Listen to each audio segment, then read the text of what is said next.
The last thing my body felt before I arrived in it was the gravel of the roadside biting into a cheek that was not yet mine.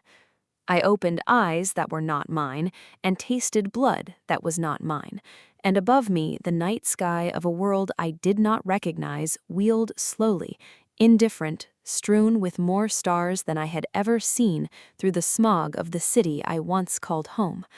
My chest did not rise properly. Something inside it was wrong, cracked, folded in on itself like paper crushed by a careless fist. I heard, very clearly, though there was no one near enough to speak it aloud, a small, dry voice say, "This one is dying." I did not understand yet that the voice belonged to the road itself. "Get up," I told this body, and it did not listen, because this body had already been told by 4 people who shared its blood or its house that it was better off in a ditch than in a silk gown.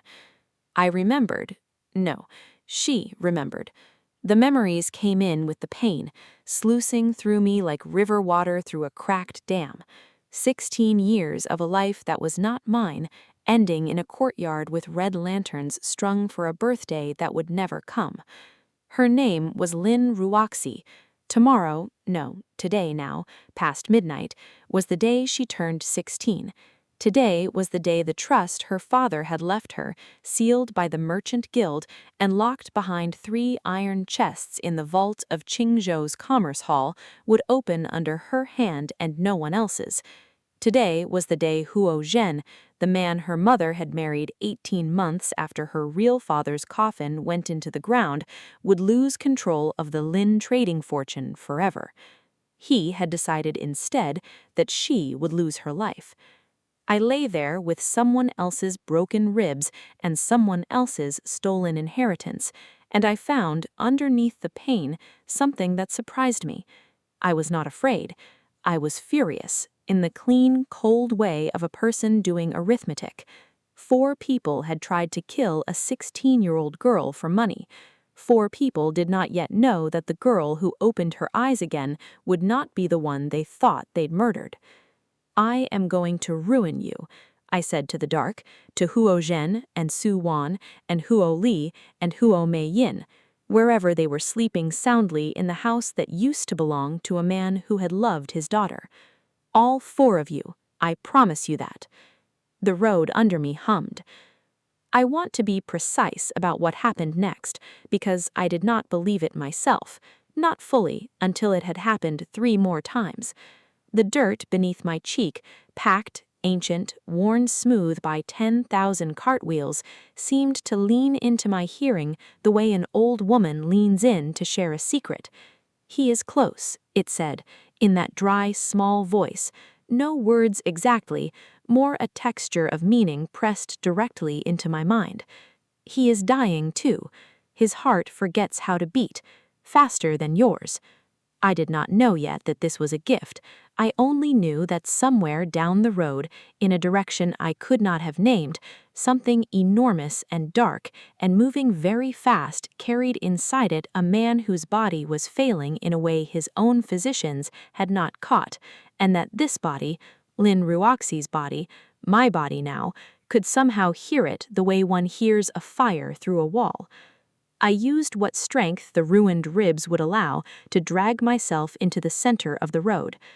"Help," I said, and my voice came out cracked and small, a girl's voice. "Someone, help me." The rumble grew into thunder, into the specific thunder of many horses and an iron-bound carriage moving at the reckless pace of a household desperate to reach a physician before dawn. I did not move from the road's center, though every instinct screamed to. If I moved, they might not stop in time. If they did not stop in time, it would not matter whether they stopped at all. There came the scream of horses reined back too hard, the shriek of wooden wheels dragged sideways across packed earth, the shout of a driver's voice cracking with the effort of not running down whatever pale shape had appeared in his lanterns. The carriage slewed, tilted, very nearly went over, and came to rest a hand's breadth from where I lay. For a moment there was only the horse's ragged breathing and my own. Then the carriage door struck open, and a man half fell, half climbed out of it, and even in the dark I could see he was not well. One hand pressed flat against his own chest, his face the gray of ash left too long in rain, his robe, clearly fine even by moonlight, sweated through at the collar. "Lord Shay," the driver was already scrambling down, torch in hand. "Lord Shay, are you—" "The girl," the man said, waving him off, though his voice shook with the effort of standing. "See to the girl first." He knelt over me. I watched him do it despite every part of that motion visibly costing him something, and his eyes, even sunken with exhaustion and pain, were sharp enough to take in the whole terrible inventory of me in a single pass. The bruising, the wrong angle of my ribs beneath thin sleeping robes, the rope burn still raw at my wrists. "Heaven above," he said quietly, "who did this to a child?" "My lord," I managed, and the road's small, dry warning was still humming under everything else I felt, insistent, urgent. "He is dying faster than you. Your heart, something is wrong with your heart. Right now, not tomorrow, now." He went very still. "What did you say?" I did not have the strength or the cleverness yet to explain how I knew, and so I said only what the road had told me, translated as best I could into plain fear. "It's folding wrong, like it's forgetting the rhythm. You have to get to a physician before it forgets for good. Please, I don't know how I know, I just know." Later, I would learn his name properly, Shi Zhonghen, patriarch of the Shi Trading Consortium, the single wealthiest man in 3 provinces, a man whose ledgers moved grain and silk and silver up and down every river in the Great Xuan dynasty, and whose word could open or close the granaries of 100 towns.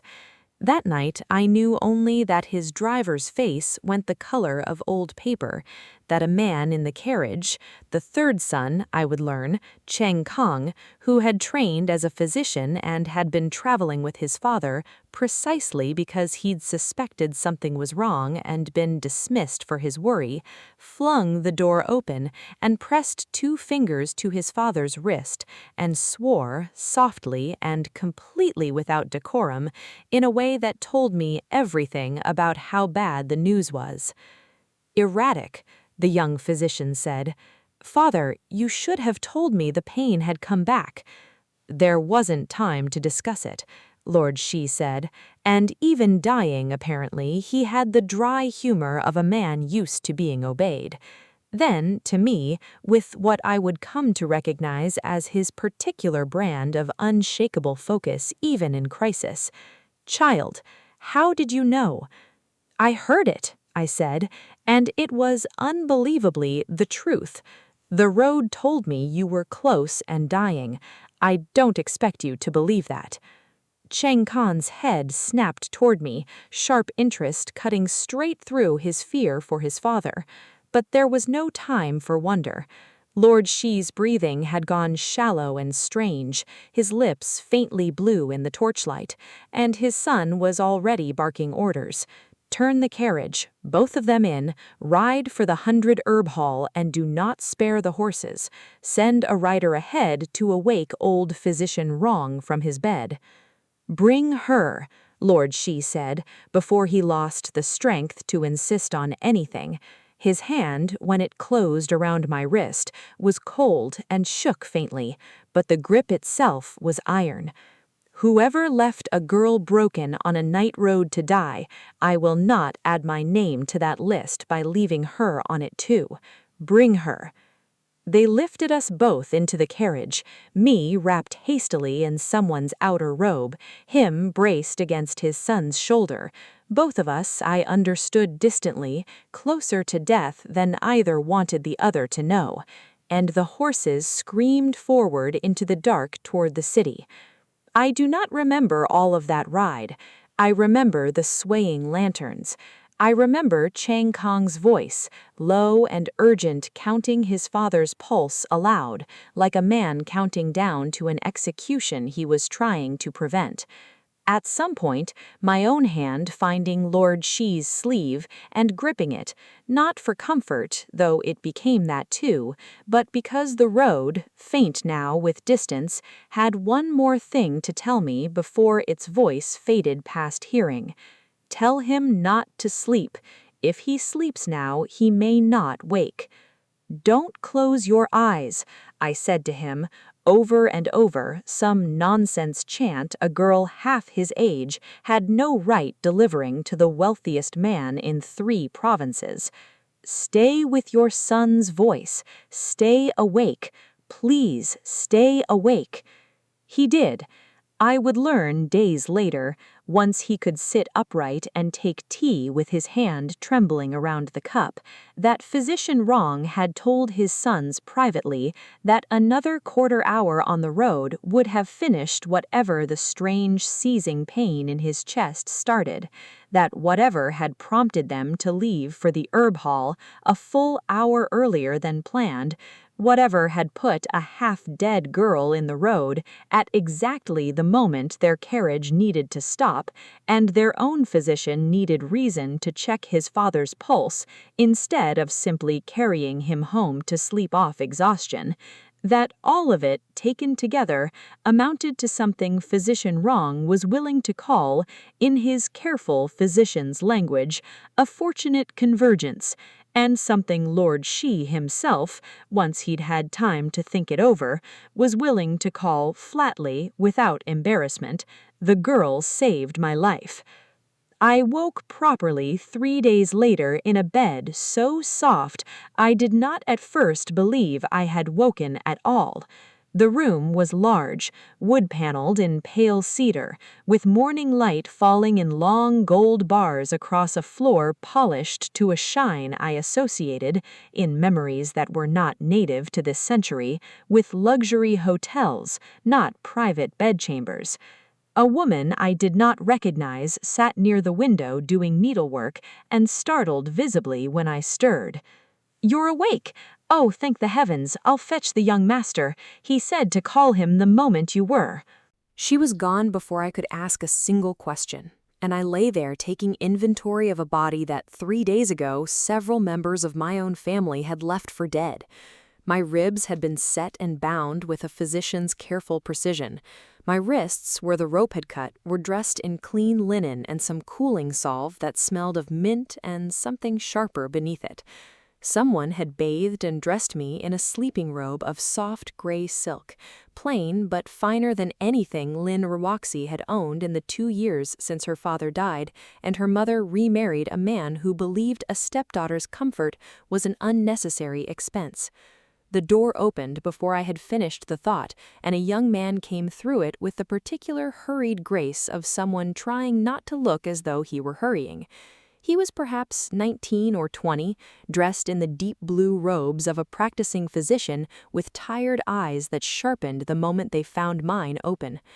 "You're lucid," he said, crossing to the bed, 2 fingers already reaching for my wrist. "Good, very good. Can you tell me your name?" "Lin Ruoxi," I said, and something in me, not quite Lin Ruoxi, not quite the person I had been before her, flinched slightly at speaking a name that no longer felt like it belonged entirely to me, though I could think of no other to offer. "I am She Shang Kong, 3rd son of She Zhongheng, whose life you very possibly saved 3 nights ago on the Merchant Road. You've been asleep for 3 days. The injuries were extensive, and there was a fever the first night that worried Physician Wrong more than the ribs did. But you're through the worst of it now, I think." He paused, studying my face with a clinical thoroughness that made me feel, not unpleasantly, like a puzzle someone intended to solve properly rather than guess at. "Do you remember what happened to you? Who did this?" I thought of Hua Zhen's hands, steady and businesslike as he directed his son where to strike so the bruises wouldn't show through clothing. I thought of my mother's, Lin Ruoxi's mother's, face in the lantern light, watching without moving. "My family," I said. My stepfather mostly. My mother let it happen. My stepbrother did the actual, I gestured, unable to find gentler language for it, the beating. My stepsister enjoyed it. I met his eyes, and whatever he saw in mine made him go very still. Tomorrow is my 16th birthday. Today, I suppose, since I've slept through it once already.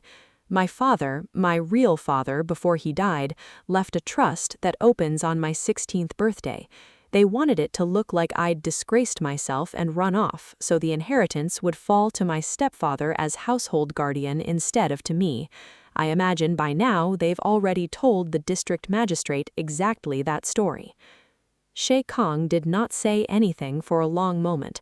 Then he said, very carefully, in the tone of a man choosing each word for its precision rather than its comfort, "My father is going to want to hear all of that himself, and I should tell you he has already decided something, and I don't think you should be alarmed by it, though it is admittedly unusual." What has he decided? The door opened again before Shay Kong could answer, and Lord Shay Zhongheng walked through it under his own power, still moving with the careful economy of a man recently reminded how mortal he was, but walking nonetheless, dressed now in the dark, understated silk of a man whose wealth needed no advertisement. He looked, I thought, better than he had any right to look 3 days after nearly dying in a moving carriage on a dark road, color back in his face, though there was still something guarded and slow in the way he held himself, as though listening for his own heartbeat between sentences. He stopped at the foot of the bed and regarded me for a long moment with an expression I did not yet have the vocabulary to read, something between calculation and a hunger so old and so carefully buried that I would not fully understand it until much later, when I understood how many years a man could spend surrounded by 7 capable, accomplished, dearly loved sons, and still lie awake some nights wanting absurdly, impossibly, a daughter to spoil. "Lin Ruoxi," he said. My name in his mouth sounded like the opening line of a ledger he intended to balance in my favor. "My son tells me you have no family left worth returning to." "I have family, I simply intend never to see any of them again once I've finished what I need to finish with them." Something that might have been the beginning of a smile moved at the corner of his mouth. "Good," he said. "That is a much healthier attitude than grief and considerably more useful.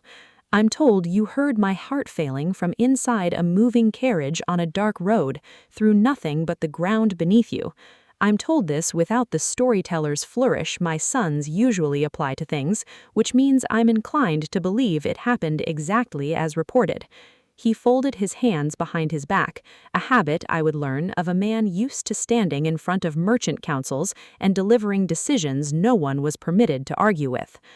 "I have 7 sons, Lin Ruoxi, 7 capable, occasionally insufferable sons, each of whom I am extraordinarily proud of, and not one of them a daughter. I'm 51 years old. My wife has been gone 12 years. I did not expect, at my age, with my heart apparently determined to stage a mutiny without warning, to find myself wanting anything new." He paused, then he said, "And yet." "My lord, I am going to adopt you," he said, without any of the softening that a lesser man might have used to cushion so enormous a sentence. "Formally, before the Merchant Guild and the district registrar, with all 7 of my sons standing witness, this week if the paperwork allows. You will take the Shay name. You will want for nothing that silver or influence can provide, which, given who I am, is rather a great deal. In exchange, I ask only that you allow an old man the very great pleasure of spoiling a daughter he has wanted for longer than he has admitted to anyone, including himself." His eyes, when they met mine again, had lost the negotiator's calculation and held something plainer and more vulnerable underneath. "I understand you have a fortune of your own waiting to be reclaimed, and enemies who tried to bury you rather than let you claim it. I am without false modesty the single best positioned man in this dynasty to help you take back everything that belongs to you, and to make certain no one who harmed you ever recovers from the cost of it." But I would want you regardless of the fortune or the enemies or the debt I owe you for my own life. I would like a daughter. I would very much like it to be you. I lay in a bed that did not belong to me, in a body that had been left broken on a road by the only family it had ever known, and I felt something crack open in my chest that had nothing to do with the ribs Physician Wrong had bound so carefully. I had come into this world with a promise already made. I am going to ruin you, spoken to a dark road and 4 sleeping monsters who did not yet know I existed. That promise had not changed and would not change, but sitting there, looking at a dying man who had chosen, with his very first waking breath of a second chance, to spend it on a stranger's daughter instead of hoarding it for himself, I understood that the promise had grown a second half I had not planned for. I was going to ruin them, and I was going to become, in every way that mattered, a daughter worth all 7 of my new brother's loyalty and all of Shay Zhongheng's foolish, generous, unearned faith. I accept, I said, on one condition. His eyebrows rose. I would learn later that very few people in his life dared attach conditions to his generosity, and that he found it, from me, entirely delightful. Name it. When the time comes for my old family to answer for what they did, I said, I want to be the one who ends them, not soldiers, not magistrates acting on your influence alone. I want it done by my own hand, in front of witnesses who matter to them, so there is no mistaking whose daughter I've become and whose daughter I've stopped being. Shay Zhongheng looked at me for a long moment, and behind him, in the doorway, I saw Cheng Kong's mouth curve to something that was not quite a smile and not quite approval, but close cousin to both. Daughter, Shay Zhongheng said, and it was the first time he used the word for me directly, and it landed somewhere in my chest I did not know until that moment had been empty. I would not dream of denying you the pleasure. Outside the window, morning light moved across the Shay estate's inner courtyard, where I would later learn 7 brothers were already at that very hour arguing over which of them would have the honor of teaching their new sister to defend herself first. I did not know yet all of their names or their faces, or which of them would become my fiercest protector, and which would test my patience most thoroughly, and which would, against every expectation, become the person I trusted with secrets I told no one else.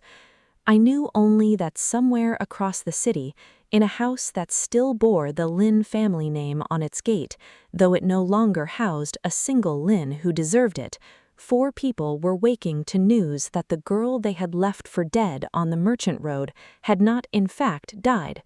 They simply did not know yet what she had become instead. The formal adoption took place 7 days later in the Shay Ancestral Hall before the district registrar, 2 elders of the Merchant Guild, and all 7 of my new brothers standing in a line so straight and so solemn that I suspected, correctly as it turned out, they had rehearsed it. I had not yet met any of them properly. I had glimpsed the eldest twice through windows, a broad-shouldered man in the black and silver of the Imperial Left Guard, moving through the estate with the unhurried authority of someone who had never once in his life needed to raise his voice to be obeyed. And I had heard, through walls thin enough for even an ordinary girl to hear, at least 3 separate arguments about who would be permitted to gift me what, conducted with the ferocious seriousness of men negotiating trade treaties rather than siblings deciding on welcome presents. Now they stood before me in the incense-heavy dim of the ancestral hall, and Shay Zhongheng, dressed in the formal black of a patriarch conducting clan business, held out his hand for mine and said, in the ritual cadence the registrar's scroll required, "Before the ancestors of the Shay clan, before the witnesses gathered, I, Shay Zhongheng, take this child as my own blood and my own name.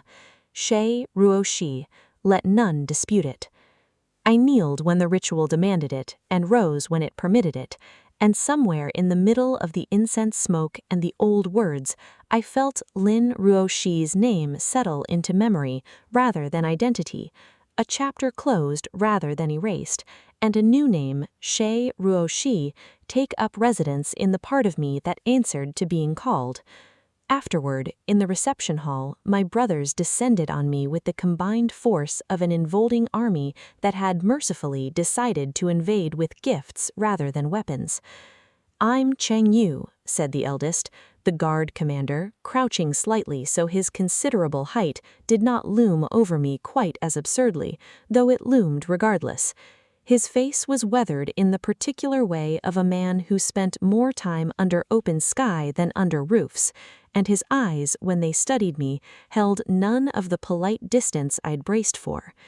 "Cheng Ri," said the second, slighter, dressed in the pale robes of a Hanlin scholar, with ink permanently ghosted along the side of one finger. "I sit on the Emperor's Advisory Council 3 days a month and spend the rest of my time being talked over by men twice my age who mistake youth for stupidity. I am told you are clever. I would enjoy having someone in this house to actually discuss things with." He said this with the faint, wry despair of a man surrounded by 6 brothers who apparently discussed nothing more intellectual than sword grips and shipping tariffs. "You've met me," said Cheng Kong, the physician, with the particular warmth of someone who had, in fact, spent 3 days watching over my fever. "Third, I'll be checking those ribs weekly whether you like it or not." Cheng Bo, said the fourth, a round-faced, precise-looking young man clutching an abacus he did not appear to have set down since birth. "I manage the consortium's ledgers, which means I will also, eventually, manage yours once Father finishes explaining to the Merchant Guild exactly how much of the Lin trading fortune we are about to reclaim on your behalf. I have already begun preliminary calculations." He said this the way another man might announce he'd already bought flowers. "Cheng Ye," said the fifth, grinning in a way that suggested he found the whole ceremony's solemnity slightly ridiculous and was delighted to have an ally who might agree, a slim dueling blade at his hip despite the occasion. "I'll teach you to fight properly if you want it. Not court manners, actual fighting. Something tells me you'll want the skills sooner than later." Cheng Lin, said the sixth, quieter than the rest, with the calloused hands and faraway eyes of a man who thought in load-bearing beams and river currents, "I build the warehouses and the ships that move everything fourth brother tracks in his ledgers. If you ever want somewhere built, a workshop, a private hall, anything at all, you need only tell me what you dream of, and I will make it stand." And last, youngest, barely 2 years older than I was, a slim boy with ink-stained sleeves and a look of open, unguarded curiosity that none of his more composed brothers wore quite so nakedly. "Cheng Zi," he said, and then, abandoning formality entirely, "I've been dying to ask you something for a week, and everyone kept telling me to wait for the ceremony. So, is it true you can talk to roads? Actual roads? What do they even say? Do they have opinions about weather?" "Cheng Zi," Chen Ri said, in the tone of a man who had clearly delivered this exact correction many times, "she has been in this house for a week recovering from having her ribs broken by her own family. Perhaps allow her to breathe before interrogating her about the metaphysical opinions of dirt." "The dirt has opinions," I said, before I could think better of it, and 6 of the 7 brothers turned to stare at me with an expression somewhere between delight and alarm, while Cheng Zi looked as though heaven itself had granted his fondest wish. "Mostly about being walked on. It's a very put-upon sort of dirt." That got a laugh out of Cheng Yu, low and surprised, as though laughter were a muscle he did not exercise often, and something in the tightness of my chest, a tightness that had nothing to do with healing ribs, eased for the first time since I had awoken in a body that was not, strictly speaking, mine.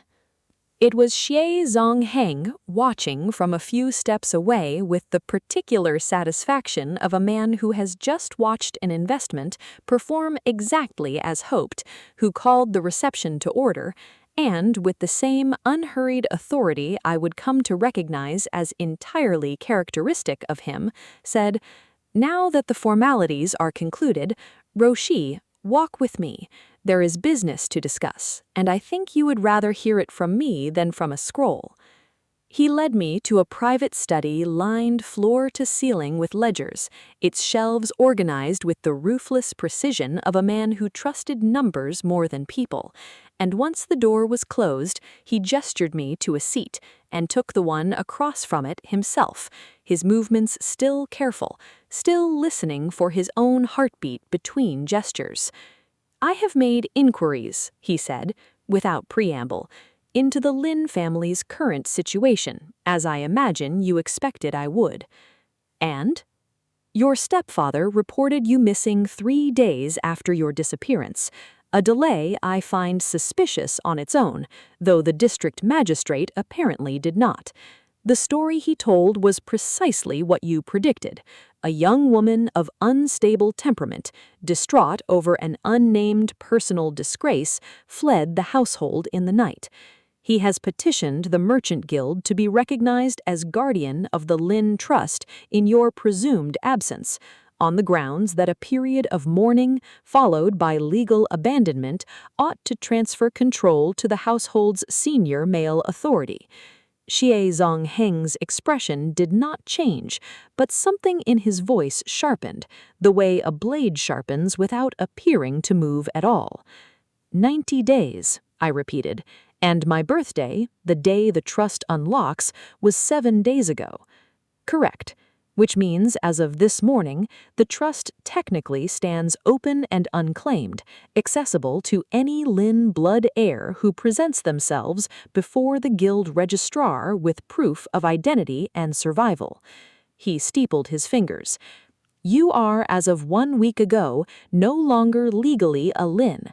You are Xie Roshi, daughter of this house, which raises an interesting question I would like your honest thoughts on, because the answer changes our strategy considerably. Whether I claim the Lin Trust as my birth name's heir before the adoption becomes irreversible in the guild's records, or whether I let it lapse entirely and take everything from Hu Jianheng a different way." "You anticipate quickly," he said, and there was real approval in it. "Cheng Bo has already run the numbers on both approaches. If you claim the trust as your birth name's heir, you reclaim your father's fortune cleanly and immediately, but you do so publicly, before the guild has confirmed your survival to anyone else, which means Hu Jianheng will have advance warning the moment the claim is filed, and time to hide assets, forge counter-documents, or worse, attempt to silence you a second time before the claim finalizes." I went very still. "You think he would try again?" "I think a man who tried once, calmly, with his own stepson's hands to kill a 16-year-old for money is not a man who will be deterred by a single failure." Xie Zongheng's voice was gentle, but did not soften the truth of it. "I think if it were only about the money, he might reconsider the risk now that you are under Xie protection. But men like that rarely stop at money." Once blood has been spilled once, you are a loose thread in a story he has already told the magistrate. Loose threads, to a man like Hu Zhen, exist to be cut. And the other approach? We let the 90 days lapse. Publicly, the world believes Lin Ruoxi ran away and is presumed dead or permanently disgraced. Hu Zhen petitions successfully for guardianship of an empty trust he believes is finally, fully his. And in doing so, he will be required, by guild law, to present a full accounting of the Lane Estate's holdings to justify his claim of stewardship. Every asset, every ledger, every hidden account he has spent 2 years quietly bleeding for his own purposes. A thin, cold smile crossed his face, the first genuinely dangerous expression I had seen on him. He will hand us, voluntarily, a complete map of every crime he has committed against your father's estate, because Guildois requires it of any guardian claiming an unclaimed trust, and he will have no reason to suspect the daughter he buried is the one who will eventually read it. And then, I said, understanding blooming cold and satisfying in my chest, once he has committed fraud in front of the guild by claiming a trust that was never legally his to claim, since I never actually died and never actually abandoned it, then Xie Ruoxi, daughter of this house, officially adopted with full guild witness, appears before the same registrar with proof that Lin Ruoxi survived and was never abandoned, and the entire structure he built collapses at once. Fraudulent guardianship claim, theft from a trust under false pretense, attempted murder of the trust's rightful heir, which we will by then have gathered considerably more evidence to support than we currently possess. He spread his hands. It is slower, it requires patience you may not currently feel you have, but it does not merely take back what is yours, Ruoxi. It ensures that when Hu Zhen falls, he falls with the full weight of the law behind the blow, publicly, undeniably, in front of every merchant house in this city, and there will be no path left for him to climb back out of the ruin. I thought of the road's small, dry voice on the night I nearly died, the way it had known his cruelty before I did, and of the 4 faces I would see again some day, standing in front of a tribunal with nowhere left to run. 90 days, I said. I can be patient for 90 days if it means they never recover from what comes after. Good, Xie Zhangheng said, satisfaction settling over his features like a man closing a ledger with the sums exactly where he wanted them. Then let us discuss what you will do with the time. Cheng Bo tells me you have an unusually precise memory for someone who claims to have taken a blow to the head. You described, apparently without effort, formulas for cosmetic preparations no apothecary in this city currently produces. Rouge that does not cake, powder that does not streak in humidity, scented oils that hold their fragrance through an entire evening's dancing rather than fading by the second course. His eyes, sharp despite his age and his recent brush with death, fixed at mine with real curiosity. Where did such knowledge come from, if I may ask? I considered for a moment how much to tell a man who had already given me his name, his protection, and the beginnings of a plan to destroy the people who had tried to kill me. Another life, I said, finally, which was true in its way, and left it there. One where such things were made very differently. I remember the methods, even if the world I remember them from no longer exists anywhere I can reach. He did not press further, though I saw the question file itself away behind his eyes for later consideration. Then I would very much like you to make some of them, not merely as a curiosity, daughter, as a business. A business.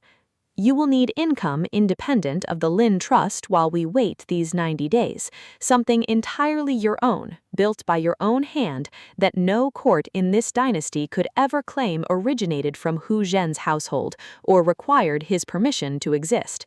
And you will need, when the reckoning finally comes, to walk into that tribunal not as a girl asking for pity, but as a woman who has already proven, publicly, that she requires nothing from the people who tried to destroy her.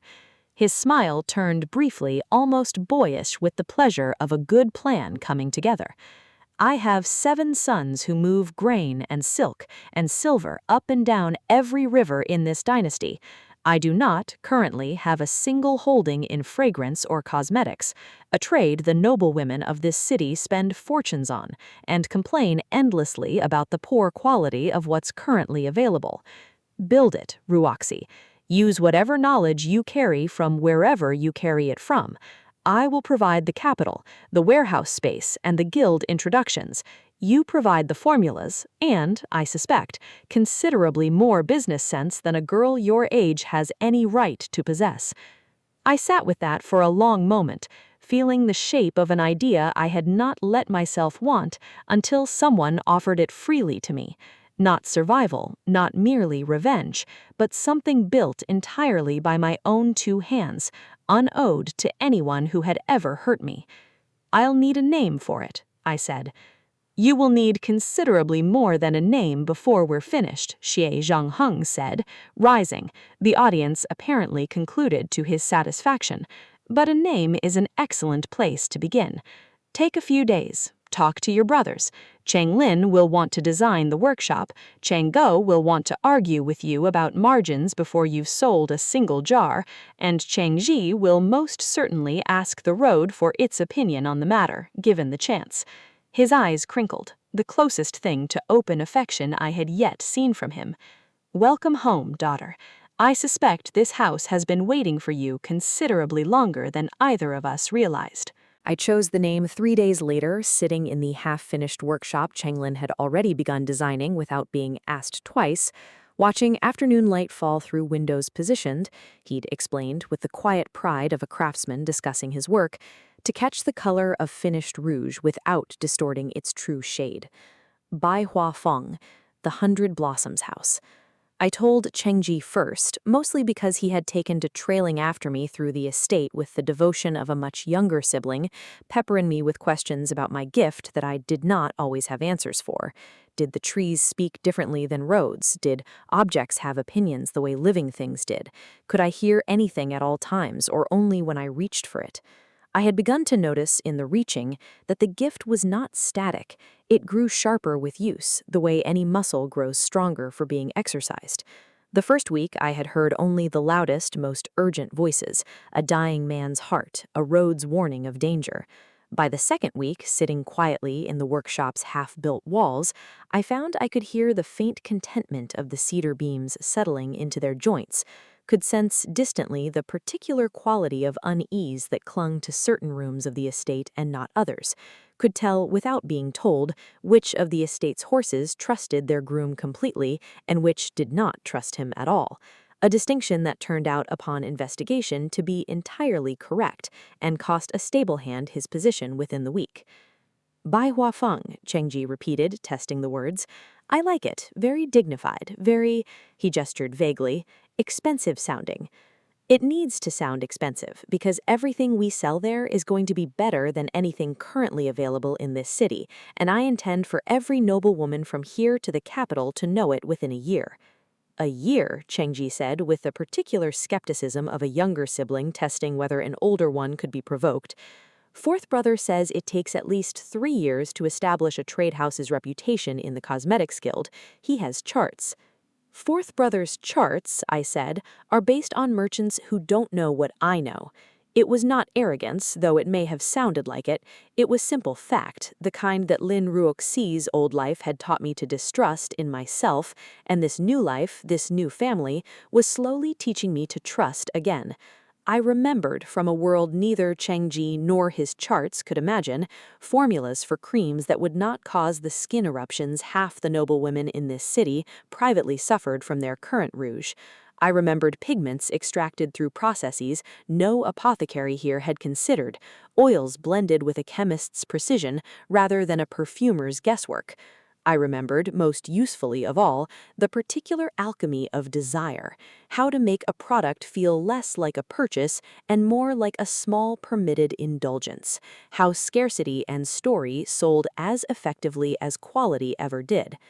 I spent the following weeks in the half-built workshop with Chenglin's carpenters finishing walls around me, mixing pigments by lamplight with a precision that made even Cheng Kung, dropping by to check my healing ribs, pause in the doorway and watch with open fascination. I tested formulas against my own skin first, adjusted, tested again, and slowly, jar by careful jar, built the first small stock of Bai Hua Feng's inaugural line, a rouge that held its color from morning court to evening banquet without a single touch-up, a powder that did not streak even in the wet heat of a Qingzhou summer, an oil, my personal favorite, scented faintly of plum blossom and something colder and cleaner beneath it, that I privately thought of as Winter Road at Midnight, though I told no one that particular provenance. Chengbo, true to his nature, produced a full ledger of projected costs and conservative sales estimates within the first week, and revised it twice more with visibly reluctant admiration once actual demand from the household's own maids, who had without any formal announcement begun quietly requesting samples, outstripped every projection he'd made. "You undersold your own margins," he informed me one evening, spreading figures across my workshop table with the offended precision of a man discovering an error in someone else's arithmetic. "I priced it exactly where I wanted it," I said. "The maids talk to the merchants' wives who buy from them on market day. The merchants' wives talk to the guild wives. By the time Bai Huafeng formally opens, half the city will already have heard second-hand that the household maids of the wealthiest man in 3 provinces refuse to use anything else." I met his eyes, and something in my expression must have carried enough of Lin Ruoxi's old hard-won cunning that his irritation softened into something more like reassessment. "You're going to be a good deal of trouble to compete against," he said.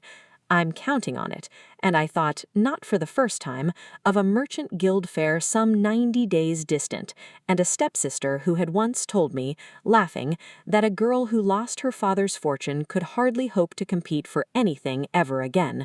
I intended to prove her spectacularly, publicly, unforgettably wrong.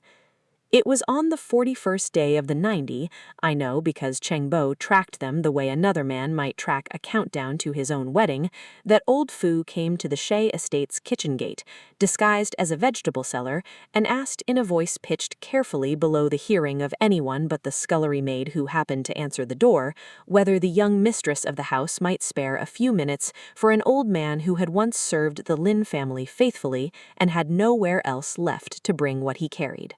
I remembered him the moment I saw his face across the kitchen threshold. Fu Man, steward of the Lin estate since before Lin Roxi was born, a fixture of her father's household so constant and unremarkable that even her memories of him were more furniture than person, present in every room of her childhood and noticed in none of them. He had stayed on after her father's death, stayed on through her mother's remarriage, stayed on apparently through the night they'd left her for dead on the road, and I did not yet know whether that made him a man too frightened to intervene, or a man patient enough to wait for the right moment to act. And the road, when I reached for its voice in the courtyard stones beneath his feet, gave me nothing certain, only a faint, unreadable hum, the particular texture of a thing that had witnessed too much to have a simple opinion left in it. "You're alive," he said, the moment we were alone in a side room, and his old hands shook badly enough that the cloth bundle he carried nearly slipped from them. "I told myself you must be, when the story your stepfather gave the magistrate didn't match the state of your bed when I went to change the linens 2 mornings after. There was blood on the sheets no runaway girl leaves behind her, young mistress, and I have kept that knowledge to myself for 6 weeks, because I did not know who else might be listening in that house, and I did not know whether the Shea family's kindness toward a stranger picked up off a road was a rumor worth risking my life to follow." "What do you have?" I asked, nodding at the bundle in his hands, my heart beating faster than the calm of my voice suggested. He unwrapped it with the careful reverence of a man handling something he'd protected at considerable cost. A stack of ledgers, water-stained at the edges, and beneath them, folded in oilcloth, a second copy of a document I recognized instantly, having heard its exact wording recited to me in memories that were not originally mine. My father's original trust deed, sealed with his personal chop, naming Lin Roxi as sole heir with no guardianship clause whatsoever. A copy Hua Zhen apparently did not know existed, because the version currently filed with the guild registrar, forged sometime in the 18 months after my father's death, included a guardianship clause that never been in the original. "Your father did not entirely trust his new wife's family even before he died," old Fu said quietly. He gave me this copy himself 3 months before his illness took him, and told me to keep it somewhere no one would think to look, in case anyone ever tried to alter the original. I did not understand at the time how badly he'd need me to remember that instruction. His old eyes, wet now, found mine. I should have come to you sooner. I should have found some way to warn you before that night. I have carried that failure every day since, and I do not ask your forgiveness for it, only your permission to finally do something useful with what I've kept hidden. I looked at the true trust deed, at the water-stained ledgers that would, I suspect, once Cheng Bo finished examining them, detail exactly how and when Hua Zhen had begun bleeding my father's estate dry, and felt the last remaining pieces of a 90-day plan snap cleanly into place. "You've done something useful already, Steward Fu," I said, and meant it entirely. "You've just handed me the rope Hua Zhen is going to hang himself with." Outside, in the courtyard, I heard the estate's stones hum with something that might, if I let myself believe it, have been satisfaction. Cheng Bo spent 4 days with old Fu's ledgers spread across every surface of his study, emerging only to eat and, on the second night, to wake his father at an hour Shay Jung-heng later described without any real irritation as uncivilized even for fraud of this magnitude. "He's been skimming since the 2nd month after Lin Boi Wan's death," Cheng Bo told the assembled family on the 5th morning, dark circles under his eyes, and a triumphant, exhausted energy about him that reminded me, not for the first time, of a hunting dog that had finally caught the scent it was bred for. He'd covered an entire wall of father's study with charts, dates, and figures, connected with string in a manner that made Chang Ye whistle low under his breath and mutter something about fourth brother missing his calling as a tribunal investigator. Not clumsily either. He understood the trade routes well enough to hide the losses inside normal seasonal fluctuation, which tells me he had help from someone who actually understood the Lin family's business, not merely someone greedy enough to want it. "Someone inside the household," I said. "Or someone who used to be," Cheng Bo agreed. "There's a gap in the ledgers 18 months ago, 3 weeks where no entries were made at all, followed immediately by the first falsified guardianship language appearing in the copy filed with the guild registrar. Someone with legal training helped him draft that language, Roxy. Hua Zhen is many things, but a man capable of forging trust law convincingly enough to fool a guild registrar is not one of them." "A lawyer, then," Chang Rei said from where he'd been quietly reading through the oldest of the ledgers, with the particular patience of a scholar accustomed to finding truth buried in tedious detail. "Or someone with access to one. I can make inquiries at the registrar's office. Quietly. If someone drafted fraudulent language for a Lin family document, there may be a record of who requested legal consultation, even if the true purpose was concealed." Shay Jung-heng, seated at the head of the table with the stillness of a man who found himself, more and more often these days, content simply to watch his children work rather than direct them, said only, "Do it discreetly, Chang Rei. I would rather we hold every card before we show even one of them." It was Cheng Ji, characteristically, who asked the question that made the room go quiet. "What about the illness?" he said. "Father Lin, Roxy's real father. Everyone always said he died of a wasting sickness, didn't they? But if Hua Zhen was already skimming from the estate within 2 months of the funeral and needed a lawyer's help within 18 months to finish the job properly, that's a very long con for a man who married a grieving widow on the assumption of simple opportunity. What if the opportunity wasn't simple at all?" The room's silence took on a different quality. "What are you suggesting, seventh brother?" Chang Yu asked, though the sharpness in his voice suggested he already suspected the answer and did not like it. "I'm suggesting," Chang Ji said, with the careful precision of someone testing a theory he half hoped would be wrong, that a man does not usually begin courting a still married woman's affections and researching guardianship law simultaneously, unless he already has reason to believe her husband won't be inconveniently alive much longer. I sat with that thought settling cold into my stomach and reached, instinctively, for the memory of Lin Ruoxi's father, faint, second-hand, filtered through a daughter's grief rather than first-hand knowledge, but present nonetheless, a man who had, by all accounts, been in reasonably good health for his age until a sudden, wasting illness took him over the course of a single difficult season. A physician who had attended him only in the final weeks called in late, after the household's usual doctor had, curiously, been dismissed some months earlier over an unrelated disagreement about fees. "Cheng Kong," I said slowly, "is there a way to determine, after this many years, whether a death that looked like natural illness might have been something else?" My physician brother's face had gone very still, the particular stillness of a man who took the responsibilities of his craft seriously enough that the mere suggestion of poisoning offended him on principle. "There are signs," he said carefully, "not always conclusive this long after the fact, and certainly not without exhuming the body, which I would advise against unless we have strong cause. The political and social cost of disturbing a grave on suspicion alone would be considerable, and if we're wrong, it would hand Huo Zhen's sympathy he does not deserve. But there are other paths.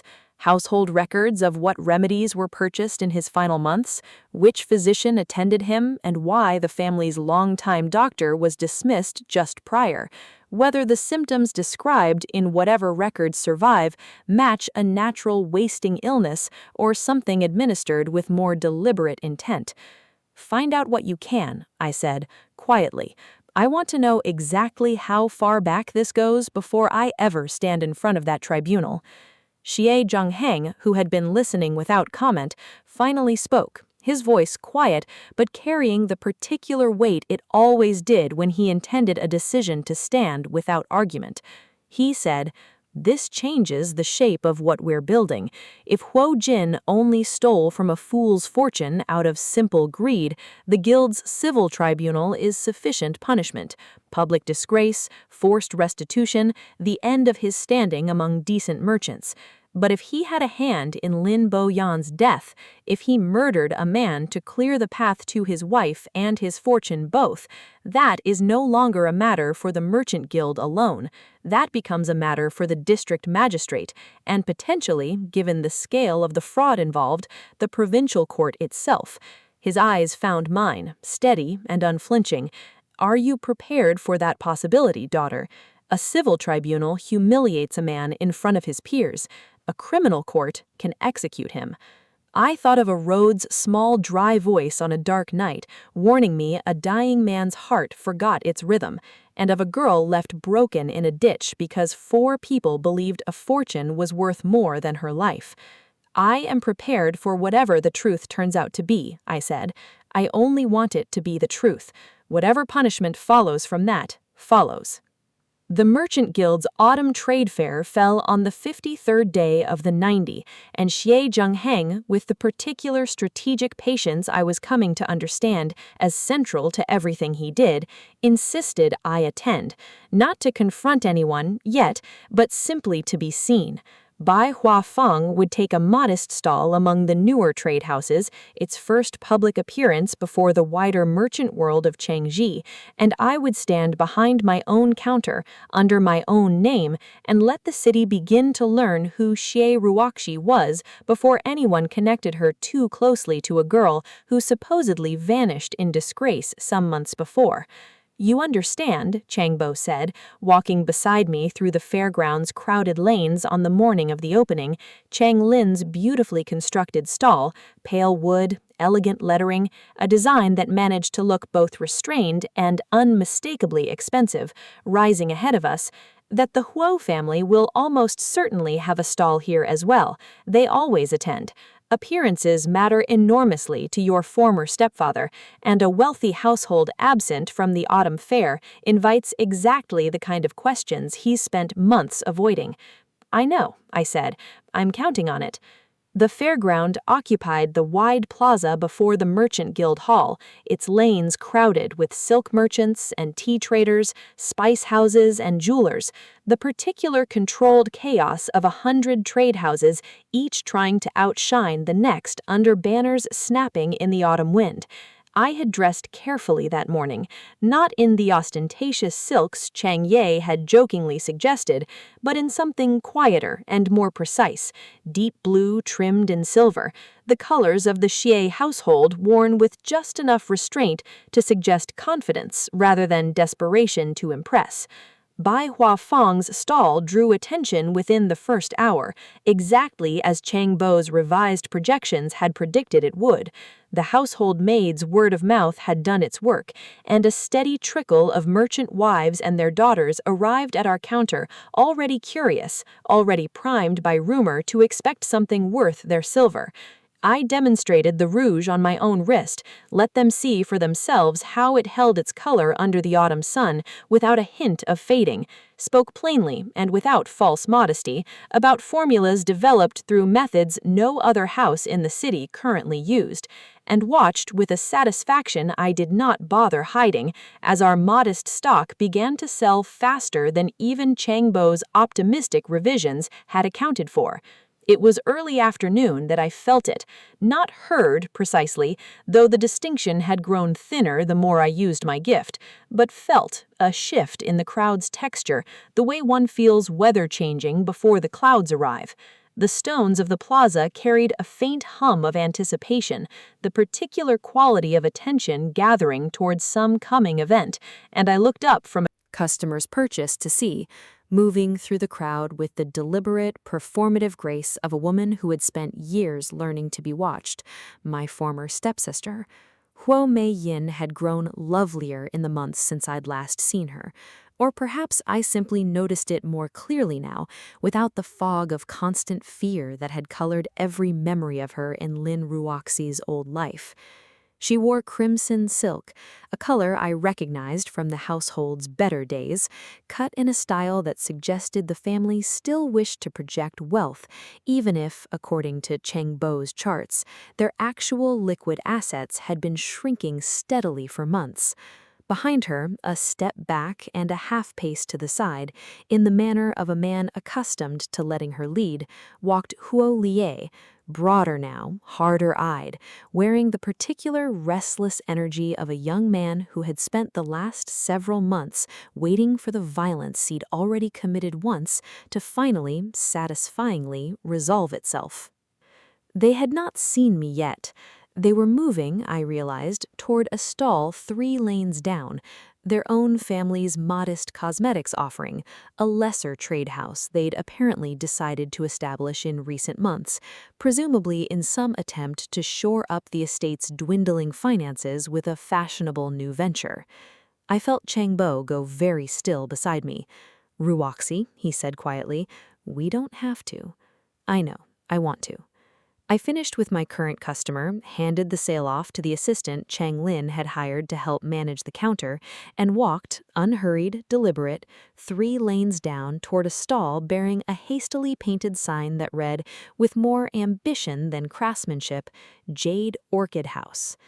Huo Mei Yin was arranging a display of rouge pots, cheaper than ours, I noted immediately, cruder pigment, the particular chalky quality that meant the color would streak within an hour of application, when she looked up and saw me standing at the edge of her stall, and her face went through an entire sequence of expressions in the space of a single breath. Confusion, disbelief, a dawning horror that was, I noted with clinical satisfaction, entirely genuine. "You're," she started and could not finish it. "Alive," I said pleasantly. "Yes, I imagine that's inconvenient for you." Huo Lie's hand moved to his belt in a gesture so instinctive, so unthinking, that I understood in that single motion exactly how little remorse either of them carried for what they'd done to me.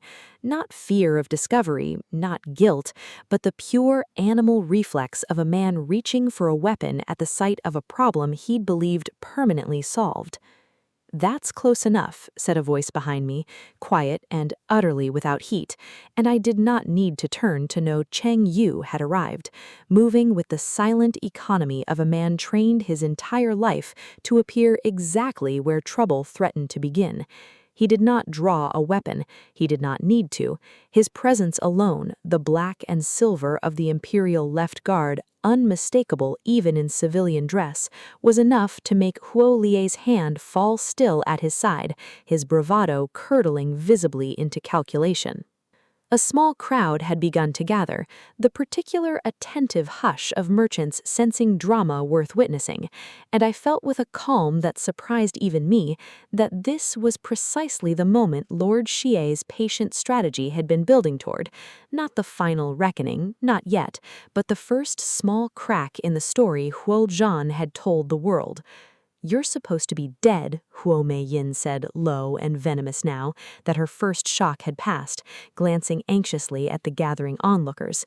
"That's the entire—" She caught herself too late, the words already half-spoken in front of witnesses who had heard every syllable. "The entire plan," I finished for her, pitching my voice just loud enough to carry to the nearest onlookers without shouting, letting the calm do the work outrage never could. "You're lying. You're clearly deranged. Someone fetch the guild wardens." "By all means," I said, "fetch them. I would very much enjoy explaining in front of a guild warden exactly how a girl who supposedly ran away in disgrace 6 weeks before her 16th birthday somehow ended up half dead in a roadside ditch 3 li outside the city wall, discovered by Lord Xie Zhongheng himself, whose own physician's son can attest to the precise nature of injuries no self-inflicted accident produces." I let that settle, watching color drain from her face in slow, satisfying degrees. "I would also enjoy explaining why the guardianship claim your father filed with the guild registrar describes a guardianship clause that does not appear anywhere in my father's original, personally sealed trust deed, a copy of which, I should mention, currently rests in a very secure location, quite separate from whatever version your father submitted." The crowd's murmur sharpened into something closer to a low roar, merchants turning to their neighbors, whispered questions passing rapid fire down the lane, and I saw in the periphery of my vision at least 2 guild officials in formal dress beginning to make their unhurried but unmistakable way toward the commotion. Huo Lie's composure finally broke entirely. "You should have stayed dead," he snarled, low enough that only those closest could hear, but I heard it clearly, and so too, I noted with grim satisfaction, did Cheng Yu, whose expression did not change at all, but whose stillness took on a new and considerably more dangerous quality. "I very nearly did," I said, and let every ounce of the calm I'd built over these past weeks show plainly in my voice, because I understood, finally, standing in that crowded lane with my new brother a silent wall of protection at my back, that this exact moment, this exact stillness in the face of the people who'd tried to end me, was worth more than any scream of rage I might once have imagined delivering. I very nearly did, but I didn't. And now, Huo Lie, Huo Meiyin, you have both said quite a lot in front of quite a lot of witnesses that I imagine your father is going to find extremely difficult to explain away. I glanced past them, toward their sparse, mediocre little stall with its cheap, chalky rouge, and let the faintest smile touch my mouth. I do hope Jade Orchid House survives the season. Competition in the cosmetics trade has gotten rather fierce lately. I turned and walked away before either of them could recover enough composure to respond, Cheng Yu falling into step beside me, and behind us I heard the guild officials finally arrive at the Jade Orchid stall, heard Huo Meiyin's voice rising in increasingly unconvincing protest. heard underneath it all the particular satisfied hum of a crowd that had just witnessed the first thread of a powerful household's careful lie begin, publicly, irreversibly, to unravel. That, Cheng Yu said quietly, once we were well clear of the crowd, was considerably more restrained than I expected, given the provocation. Restraint is the weapon, I said, echoing, without entirely meaning to, something I did not yet know old Fu had once said of my father in his better years.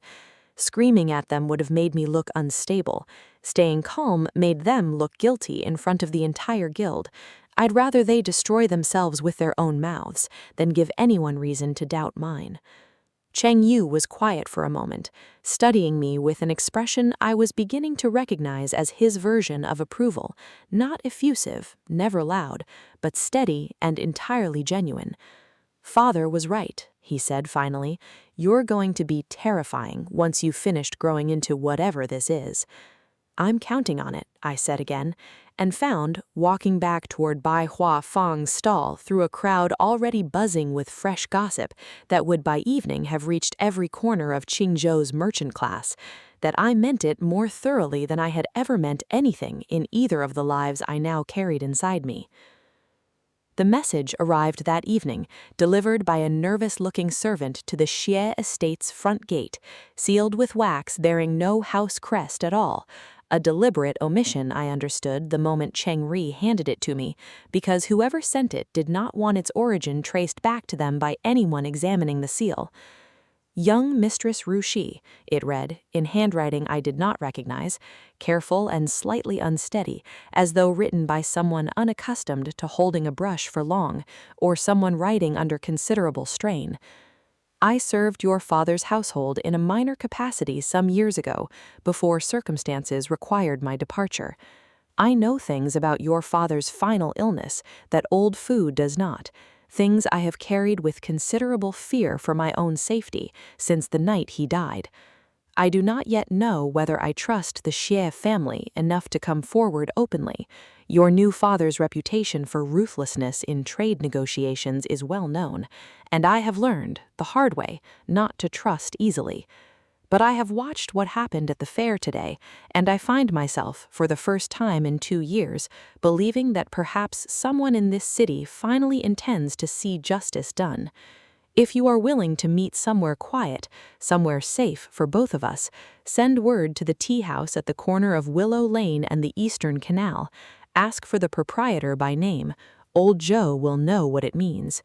I will come if I believe I can trust what I find there." There was no signature. I read it twice, then handed it wordlessly to Cheng Ri, who read it with the particular careful attention of a scholar accustomed to weighing every word for hidden meaning, and then to Xie Shongzheng, who had joined us in the study at the sound of an unmarked message arriving, and whose face, upon finishing it, settled into an expression of thoughtful, wary calculation. "A trap," Cheng Yu said immediately, arriving from the doorway where he'd been listening with the particular protective instinct that had become in these past weeks entirely reflexive whenever anything concerning me was under discussion. "Huo Zhen knows by now what happened at the fair.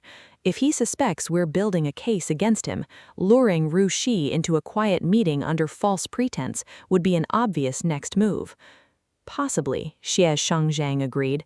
"Or possibly it is exactly what it claims to be, someone who served in that household during Lin Boyan's final months, frightened enough by whatever they witnessed to have fled their position entirely, only now finding the courage to speak up because they watched a girl they believed dead stand calmly in a public square and dismantle a lie in front of witnesses."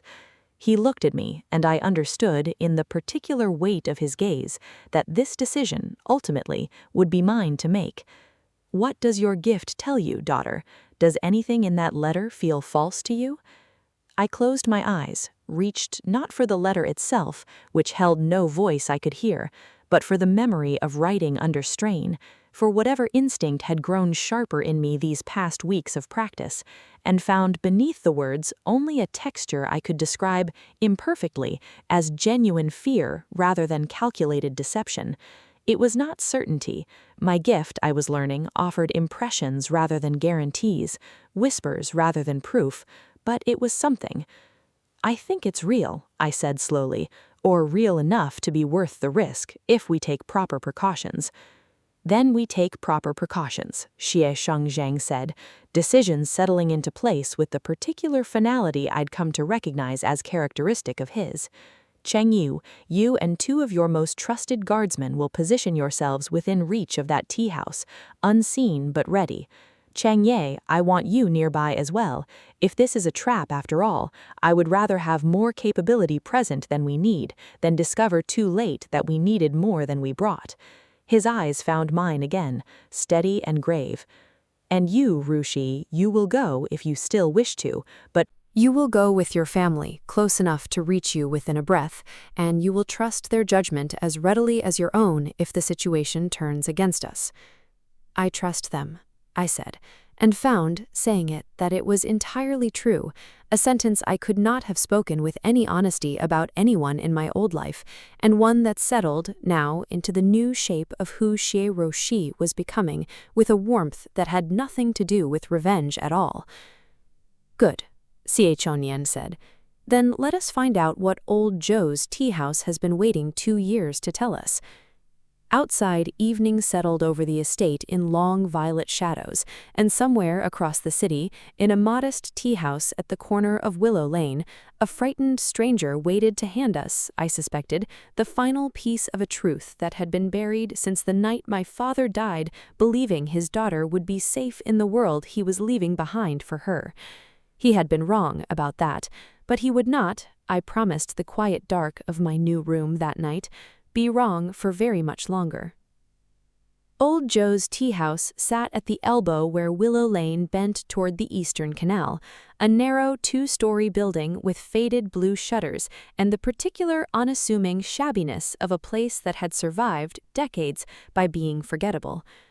I arrived at dusk in a plain gray cloak Chenglin had insisted on, hood drawn up against a chill that had crept in with the evening, and felt, rather than saw, my brothers taking their positions in the shadows around the building, Cheng Yu somewhere across the canal with a clear line of sight to the door, Cheng Ye closer, folded into the dark mouth of an alley 2 buildings down, both of them close enough to reach me within a handful of heartbeats if the letter's fear turned out to be a lie after all.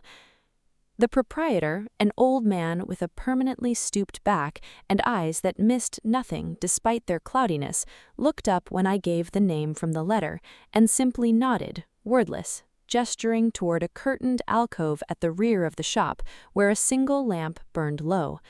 She was already waiting when I stepped through the curtain, a woman perhaps 40 years old, dressed in the plain, well-worn clothes of a household servant long removed from any household, her hands wrapped tightly around a teacup she did not appear to be drinking from, her eyes finding mine with an expression that mixed relief and terror in equal measure.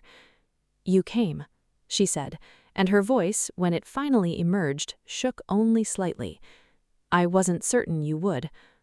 "I'm here," I said, settling across from her, keeping my own voice deliberately gentle, the way one speaks to a wounded animal one hopes not to startle back into flight. "What's your name?" "Chen Mei," she said. "I was your father's personal attendant for the final 2 years of his life.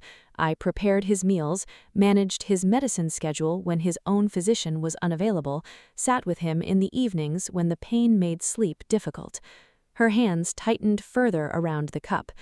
"I was dismissed 3 weeks after his funeral on the excuse that the new household had no further need for a maid whose duties had been so specific to a dead man. I did not understand at the time that I was dismissed because I knew too much and had simply not yet realized what I knew." "Tell me," I said. "Whatever it is, I need to hear all of it." Chen Mei drew a long breath, the particular breath of someone about to release a weight she had carried alone for far too long. "Your father's illness did not begin the way illnesses usually begin. There was no fever first, no cough, none of the ordinary signs a physician would recognize as the start of a wasting sickness. It began instead with a change in his medicine." "His medicine," I repeated. "He was already unwell before then?" A minor complaint, joint pain, some difficulty sleeping, the ordinary aches of a man past 40 who worked too hard for too many years. His longtime physician, Dr. Yan, had prescribed a mild tonic for it, nothing serious, nothing that should ever have progressed to what came after.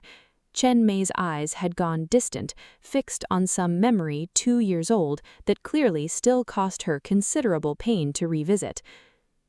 Quite suddenly Dr. Yan was dismissed, your stepfather-to-be, though he was not yet that at the time, merely a business associate who had begun visiting the household with increasing frequency under the excuse of consoling your grieving mother over her husband's declining health, recommended a new physician, a man named Physician Gao, who I had never seen practice anywhere in Qingzhou before or since. And this new physician changed the medicine? Within a week of his first visit, yes, a new tonic, dark and bitter, that your father was instructed to take twice daily. I prepared it myself each time, exactly as Physician Gao instructed, and I noticed, though I did not understand what I was noticing until much later, that your father's condition worsened steadily from the very week that tonic began, never improving, never even holding steady, only declining, slowly, inexorably, week after week, until the wasting had taken so much of him that even a strong constitution like his could not withstand it any longer. Her voice had dropped to barely above a whisper now, and the hand not wrapped around her teacup had begun, faintly, to tremble. I asked Physician Gao once, near the end, whether the tonic was truly helping, because I could not reconcile what I saw with what a healing medicine ought to accomplish. He told me the illness was simply advanced beyond what any remedy could reverse, and questioning a physician's judgment was not becoming of a household servant. She looked up at me then, and the fear in her eyes had crystallized into something harder, more certain. I believed him, young mistress. I believed him for nearly 2 years, until I heard what happened at the fair today, until I heard your name, Lin Roshi, alive after all, and something in me that had been quietly, uneasily wrong for 2 years finally understood what it had actually witnessed. You think the tonic wasn't medicine at all, I said quietly. You think it was poison. You think, she said, that I prepared it with my own hands twice daily for 3 months, and I watched a good man die slowly of something I was told was illness, and have spent 2 years since wondering in the privacy of my own conscience whether I helped kill him without ever understanding that I was doing it. Tears had begun to slip silently down her face now, the dam of 2 years' silence finally fully broken. I kept a small amount of the dried herb Physician Gao supplied for the tonic. I do not entirely know why, some instinct I did not examine closely at the time, perhaps simple habit of a careful servant keeping records of anything unusual. I have carried it with me ever since, moving from position to position, never quite able to throw it away, never quite able to explain to myself why I kept it. She reached into the folds of her sleeve and produced a small, tightly wrapped paper packet, worn soft from 2 years of handling, and set it on the table between us with the particular reverence of someone finally setting down a burden they'd carried far too long. I stared at the small packet on the table, at the 2 years of guilt and fear it represented, and felt something in my chest that was not quite the cold satisfaction of a plan advancing, but something rawer and more genuinely sorrowful. Grief, I realized, distant and second-hand but entirely real, for a father Lin Roaxi had loved and lost to what I now understood with sickening clarity had very likely been calculated, patient murder. "Thank you," I said, and meant it with a depth that surprised even me. "You've done something today that took considerably more courage than you're giving yourself credit for." Will it be enough to prove what happened? I have no standing to accuse anyone of anything, a dismissed servant's word against a wealthy household, with nothing but a 2-year-old packet of dried herbs to support it.